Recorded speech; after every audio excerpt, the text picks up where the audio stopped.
She was 16, locked in a basement, starved, beaten, burned, humiliated. Her screams were heard, but no one helped.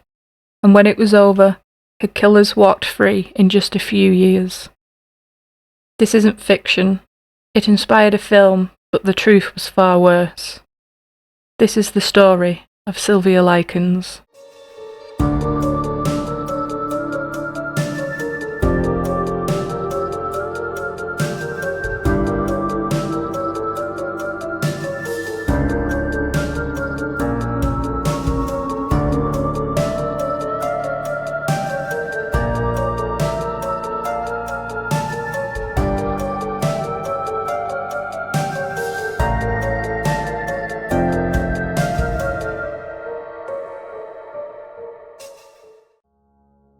Indianapolis, 1965.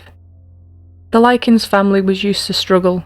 Travelling carnivals, temporary jobs, and financial uncertainty followed Lester and Elizabeth Likens wherever they went.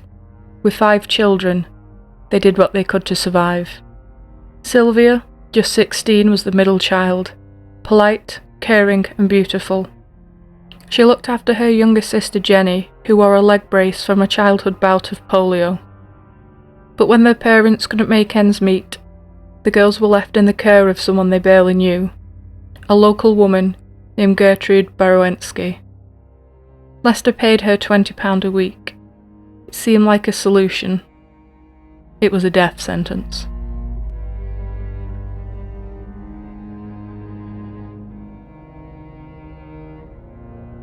Gertrude Borowensky had 7 children of her own, twice divorced, gaunt, sickly, and addicted to cigarettes.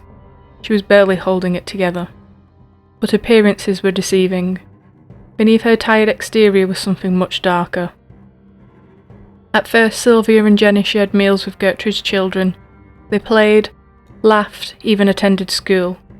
But when Lester's checks started arriving late, something changed. Gertrude's resentment festered. She turned her bitterness on Sylvia. The girl became a scapegoat for Gertrude's pain, her rage, her madness, and the abuse began. It started small, verbal attacks, accusations, a slap, a paddle. Then it escalated. Sylvia was starved, forced to eat from the trash, beaten for imagined slights, even kicked in the groin for admitting she had a boyfriend in California. But soon, it wasn't just Gertrude. Her children also joined in. Then the neighbourhood kids. This was just one girl in a house full of tormentors. Sylvia was burned with cigarettes, slammed against walls, thrown into scalding baths. Once she was forced to strip and penetrate herself with a glass bottle. Another time she was made to eat her own vomit. Her body deteriorated. Her will was breaking. When Sylvia became incontinent from her injuries, Gertrude deemed her filthy and locked her in the basement. Naked, starving, tied down. Gertrude branded Sylvia's stomach with a red-hot needle. It read, "I'm a prostitute and proud of it." Neighbourhood children even paid to come and see it. One day, Sylvia overheard Gertrude say they were going to dump her body in the woods and leave her to die. And with the last of her strength, she tried to escape.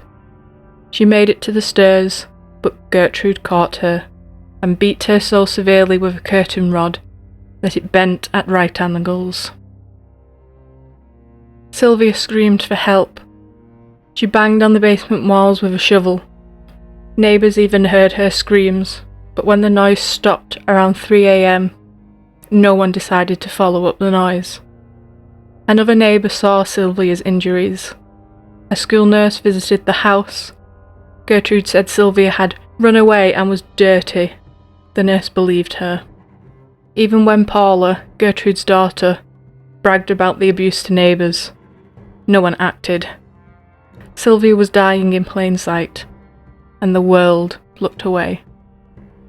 On October the 26th, 1965, Sylvia collapsed. Her body, broken beyond recognition, couldn't take any more.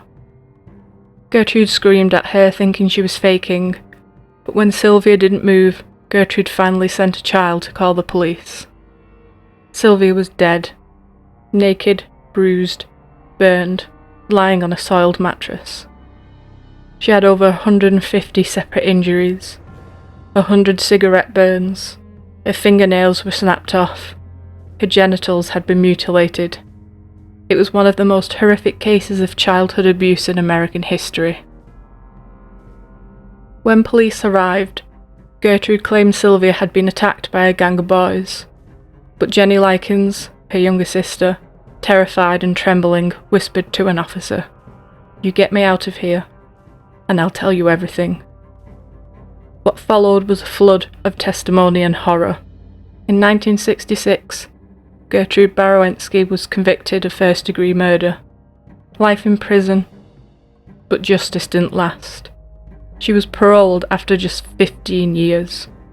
Her daughter Paula, sentenced for second-degree murder, also got parole.